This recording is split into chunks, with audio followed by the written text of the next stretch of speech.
Hello, ladies, gentlemen, boys, girls, innies, outies, and in-betweeners. My name's Dan, and welcome back to another PAP Reports. Today is Tuesday, the 3rd of March 2020. Today we're starting with a familiar story, lack of action by the police. On Sunday, February the 16th, police discovered a 29-year-old woman's body at an address on Fir Trees Avenue, Grange in Lancashire. Turns out that Lancashire police were called out to the address 24 hours earlier after welfare reports about the woman. It's been suggested that the police arrived, couldn't get an answer and so left, only to return the following day and gain entry to find the woman's body. The report seems to lack a lot of information, but it seems that police have been treating the death as suspicious, and this is backed up by the fact that they're supposed to have arrested a 37-year-old man from Blackpool who was arrested on suspicion of murder on the 25th of February. However, he was later released under investigation. A Home Office post-mortem examination has taken place, but as yet the cause of death has not been established. A spokesman for Lancashire Constabulary added, "We were called at around 9:15 on Saturday, February the 15th to reports of concern for welfare. Officers attended the address but received no answer, and following further contact on Sunday the 16th, officers again attended and forced entry. At this point, the woman's body was sadly discovered. The incident was referred to the Independent Office for Police Conduct, as it would be in all such cases, and it has been referred back to the force for their consideration. It would be inappropriate to comment any further at this stage." Now, for me, I wonder why they left it till the following day to gain entry, especially after concerns for welfare. This is a similar case to that of Lucy Sessions, who I reported on in PAP Reports 3rd of February. Police had calls for concerns about her welfare, attended the property, said they could hear snoring, not that you could back that up, but couldn't wake the occupant of the property, and so simply pissed off. They went back the following day to find that Lucy had in fact died. Now, I don't agree with police making entry unlawfully or arbitrarily, but when somebody calls with genuine concerns and the police cannot get an answer, I personally wouldn't bitch about them kicking a door in to ensure the safety of the occupant. It seems maybe it's a little bit too much hard work for them. Or maybe they simply don't take these reports from concerned friends and family as seriously as they should be. I'm sure there will be more to this in the near future, and I will of course keep you updated. However, the IOPC said, "We received a referral from Lancashire Constabulary following reports to them concerning the welfare of a woman who was sadly found dead in Preston. This has been assessed and we have decided a local investigation is required. The matter is now with the force." So, with the case being investigated by the very people who could be in trouble for failures, the chances are none will be found and the blame will simply be passed on to someone else. Thames Valley Police Inspector Winton Keenen, who I briefly mentioned in PAP Reports on the 18th of February, who lied about the amount of money owed to him from a tuck shop at a police station, allegedly made a fake report of robbery to another police force, and then claimed on his insurance, was due to have his misconduct hearing last week in Kidlington. However, the hearing was adjourned on the second day because of unforeseen circumstances. It was said that the allegations are so serious that if Inspector Keenen is found guilty, the Amersham-based officer could be dismissed and lose his job. Maybe that's where the unforeseen circumstances come into play. Maybe he hadn't resigned in time to get away with it. So let's see if he is actually reprimanded or does indeed get away with it because he resigns before the next hearing. A special case misconduct hearing of former police constable Alan Rowlands concluded on Friday the 28th of February. The allegations were that on Thursday the 22nd of August 2019, former PC Rowlands was subject to a with cause drugs test. It basically means that they had suspicion that he was on drugs rather than it just being a random drugs test. After screening, the test indicated the presence of controlled drugs, although we're not told what drugs they were. The chair of the hearing found the allegation of discreditable conduct, fitness for duty, duties and responsibilities were proven at the level of gross misconduct. Of course, the police force rep had given Rowlands advice and he retired on the 28th of September 2019, just 1 month after the incident itself.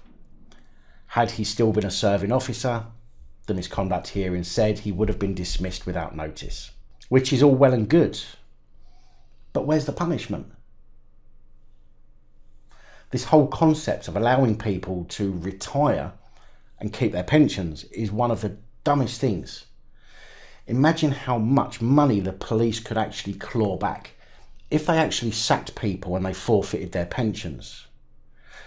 Not only would it put back probably hundreds of thousands of pounds per year into the police, but would be a very effective deterrent for others who can simply do wrong and still walk away with a pension and zero punishment. Now we have news about another government agency who as well simply think they're above redress and can do whatever the fuck they like, regardless of consequences. You may have seen in the news recently about people who have died or are suffering as a result of the DWP or Universal Credit. Well, there was a report some weeks back about the number of deaths being covered up by the DWP, who were pretty much investigating themselves. No surprise there then. The Department for Work and Pensions has now admitted destroying its own secret reports into suicides and other deaths of benefit claimants. The admission has added to growing calls for an independent inquiry into links between DWP policies and procedures and the deaths of hundreds, if not thousands, of disabled people.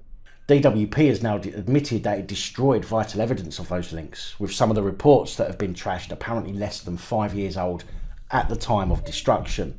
The existence of secret DWP reviews into suicides and other deaths was exposed in October 2014 by Disability News Service. For 6 years, DWP has fought to prevent the release of any evidence linking its actions with the deaths of benefit claimants, as you would expect. In attempts to justify destroying these reports, DWP argue that the Data Protection Act states that personal data kept for any purpose should not be kept for any longer than necessary. Labour's Debbie Abrahams, a member of the Commons Work and Pensions Select Committee, said, "The Information Commissioner has said that there is no need to destroy these records. It brings into question why this has happened. The law does not specify the time records should be kept for, and I believe it's imperative that this kind of information should be held for longer, particularly given the National Audit Office's recent report, which criticises the government for a failure to identify larger trends or themes from their own peer reviews. At the very least, this is incompetence. At the very worst, it's a cover-up to hide the government's systematic failures to protect the most vulnerable claimants." Now, I think it goes to show that when government agencies are investigated by government agencies, even if they're not investigating themselves, things can go horribly wrong as they simply believe they are above redress and punishment. There genuinely needs to be a public committee that reviews all government agency fuck-ups, from councils, social services, the police, all the way up to the very top. After all, they are all answerable to the public. West Midlands Police sex pest 41-year-old Sergeant Bruce Humpston, an appropriate name, was dismissed without notice from the force yesterday. Humpston pleaded guilty to common assault on the 24th of January after inappropriate sexual behaviour against 6 colleagues. Not quite sure how inappropriate sexual behaviour amounts to common assault, but I guess that's the police's way of letting him off lightly for being a pervert. Although it does kind of contradict the rest of this report. Humpston, who was a custody sergeant, made inappropriate sexual comments towards female colleagues and inappropriately touched some of them whilst carrying out their duties. He was suspended while the investigation was carried out, resulting in him being charged with sexual assault by touching. He pleaded guilty to an offence of battery and received a £450 fine, £45 victim surcharge and £150 costs. Superintendent Jane Bailey said Humpston's behaviour was completely unacceptable. His actions caused significant distress to the staff, who were subject of his behaviour. He had a duty to create a safe working environment for his staff, but his behaviour made colleagues feel uncomfortable and intimidated. We take all reports of this nature extremely seriously, and there is no place for officers who sexually harass colleagues and breach our standards of professional behaviour in this manner. I hope today's outcome provides some comfort to the victims and sends a clear message that harassment and inappropriate conduct from our officers will not be tolerated. However, what I think she meant to say was that harassment and inappropriate conduct from our officers towards other officers will not be tolerated. But, feel free to harass and be inappropriate with the public, because they're just scumbags. In PAP Reports on the 24th of January this year, I spoke about the failures of Greater Manchester Police's new several million pound Iops computer system. Now, after an investigation, a report from Her Majesty's Inspectorate of Constabulary and Fire and Rescue Services say that hundreds of vulnerable victims were potentially put at risk, and that officers and staff felt blamed for the catalogue of problems with Iops. Inspectors found nearly 700 domestic abuse incidents had been sitting in a queue not being dealt with, concluding that senior command did not know what risks or threats were waiting to be addressed. In one case, a domestic abuse incident involving a known sex offender was assessed as being appropriate for resolving over the phone rather than a visit in person, because staff couldn't find the necessary information. Referrals for high-risk domestic abuse victims initially halved following the introduction of the network, but senior command have repeatedly insisted the issues it has faced were expected and that nobody was being placed at risk. Okay. The Police Inspectorate found a huge drop-off in referrals for vulnerable children and adults, as well as inconsistent communication with council social services departments. They said that referrals to Greater Manchester Victim Services reduced by 87%, whilst referrals for high-risk domestic abuse victims reduced by 50%. Hundreds of domestic violence incidents had been sitting unallocated, it discovered, some of them for several months. There were 686 domestic abuse incidents which had not been risk assessed, in some cases for over 100 days. Once the force identified this, it commenced reviewing these cases. Until it has completed the review, it can't be sure it has identified the risk and made the appropriate referrals. Despite prioritising the issue at the time of the Inspectorate's visit in November, the force did not yet have a full understanding of the nature of the threat and risk that all the backlogs contain. Add in that the time it took exposed these vulnerable people to potential risk or harm. Her Majesty's Inspectorate, who were called in by both the Mayor's office and subsequently the government after a flood of whistleblowers came forward to the press, also found that staff did not feel their concerns about the new system were being taken seriously. In reality, the system had not been passing on information to schools, had not been automatically communicating with council safeguarding departments, and initially saw 999 callers wait nearly 5 times longer than the national target of 10 seconds. The report goes on to note there are risks relating to the information on Iops being hard to retrieve, inconsistent or inaccurate, it finds. The system has no capabilities to search for different spellings of the same name, known as phonetic searching. This means that if an officer doesn't know the spelling of someone's name, they may potentially miss important risk information. The alternative is to search every possible spelling, even when the spelling is correct. For complicated technical reasons, users report that the system will sometimes return different search results against the same name criteria. This requires urgent remedial action. It goes on to note an example of a domestic abuse incident involving a high-risk sex offender. This information wasn't visible to the officer searching on police works, and the incident had been sent for resolution over the telephone. Hello, is that the sex offender? Yeah, it's me, mate, yeah. Well, you're going to need to phone up and apologise to the victim, I'm afraid. I'm terribly sorry. That's going to be a mark on your criminal record there, son. But What can I do? You need to apologise. Alright then. What the fuck? Also a domestic abuse victim who had over 100 domestic abuse incidents linked to their record was not visible on the new system. In both incidents, the information was clearly visible on the old system. These and other examples have had a significant impact on officer confidence that the quality of the information returned from a search is accurate. The force cannot be confident that its officers and staff have all the known information visible to them when they are making important operational decisions. Well, this is probably just going to get used now that, well, we had to taser him because the computer couldn't give us the information. The report recommends GMP develops a full understanding of the threat and risk contained in the queues of reported crimes. Ensure all child protection incidents reported between July and October have been audited with appropriate referrals made, and that all cases not referred to victim services also to be reviewed. The search function on the system should also be improved, it recommends, with the old legacy data made available to staff. Deputy Mayor Bev Hughes, who oversees policing on behalf of Mayor Andy Burnham, said the Chief Constable Ian Hopkins had questions to answer. I would say so, but it's not just him. This system would have had to have been signed off by higher ups and should have had at the very least, 12 months of testing for bug identification after they thought it was ready. Much like new websites do or other online services do. But no, because all that matters is the police and their toys. These advancements, although marketed as for public safety and to make the police more efficient for the public, are not. And until the police actually start thinking about real policing again, then things like this are going to continue to happen.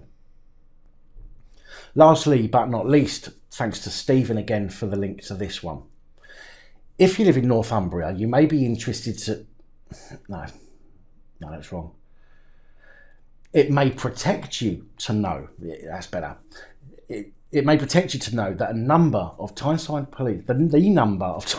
police able to carry tasers is set to almost triple, amid plans to give nearly all frontline police access to the devices. Police and Crime Commissioner for Northumbria has announced plans for a major new rollout of the equipment, which will see the number of police trained, I use that word very lightly, and equipped to use tasers increase from 650 to nearly 1,900 over the next 2 years. Miss McGuinness said she is determined to use her first force budget to pay for vital crime fighting tools officers need. Well, an IQ above room temperature and integrity are not things that you can buy, unfortunately. In fact, Miss McGuinness is pledging around £400,000 a year to pay for taser use, and that will cover the cost of training, maintenance, cartridges and other costs. Those other costs might be the out-of-court settlements for misuse. She said, I know from speaking to the public that across the Northumbria Force area, people want the police to keep them safe, but also for officers to be safe on our streets as well. And I'm pretty sure that she's selectively picked that statement from many. Chief Constable Winton Keenen added, the safety of the communities we serve is absolutely paramount, as is the welfare of officers responding to potentially dangerous situations. Yes, but when you look at the amount of trigger-happy cops on the forces across the country, and seeing as tasers are classed as a firearm, maybe the tasers, just like guns, should be kept locked away in the vehicle and only used when absolutely necessary. Just a thought. He added, I know just how dedicated officers are to their communities and they regularly face challenging situations. But all too often this includes violence. I want to make it very clear this is completely unacceptable and violence should never simply be considered a part of the job. Well, Winton, violence should also never simply be considered as part of everyday interactions with the police either. But what do we have to protect ourselves? Anyway, That's all I have for you today. Please like, share, comment and subscribe. Let me know your thoughts, as I know many of you will. And until next time, stay safe, look after each other, film the police and other officials. Good night, all. Thank you for taking the time to watch this video. If you like the content and you'd like to help support the channel, you can do so. In the description of every video there are some links to ways that you're able to help support the channel so I can continue putting out content. If you're unable to help us in that way, hit that subscribe button up the top there. If you haven't already, become a subscriber. That is support enough. Share the videos, comment, like, it all helps. If you're looking for something else to watch, up top there is my latest video. Down the bottom there is a video that YouTube recommends for you.